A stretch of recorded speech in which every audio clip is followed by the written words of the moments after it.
हजार भोट देते मुझे उत्साहित से जेहेतु मोर एक पूर्व पितृपुरुष जगह से जगार सेवा करने मुझे आसी मोर से स्वप्न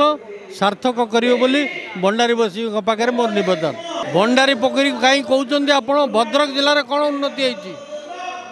भद्रक जिला अवहेलित ता भितर भंडारी पोखरी अवहेलित आपण मानकर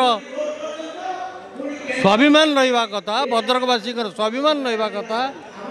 सी स्वाभिमान को किपर भाव में अक्षुण्ण मोर से स्वाभिमान अच्छी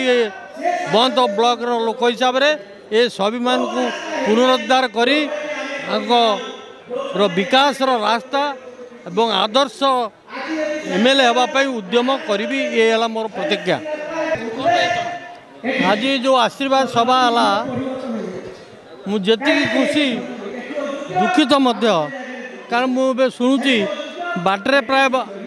आगरपड़ा साइड रू 10,000 लोक आसते सी आसिक पहुँची पारे रोड जाम तेणु मु भंडारीपुरी पोखरी निर्वाचन मंडल भाई भौणी मान पाखे कृतज्ञ से आज जो आशीर्वाद कले एवं से आशीर्वाद मोपाई 1,00,000 टका मुझे प्रतिद्वंदी जी निर्वाचन में प्रतिद्वंदिता कर प्रतिद्वंदी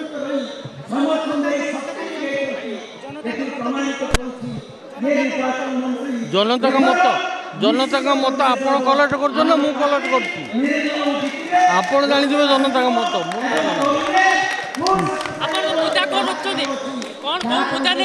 भद्रक जिला भंडारी पोखरी चिर अवहेलित जोटा कि ओडिशार सुवर्ण माटी जोटी बहुत सुपुत्र जन्म होती कि आज ये चिर अवहेलित मोर प्रश्न जो मैंने नेतृत्व नौ 25 वर्ष है कि 15 वर्ष है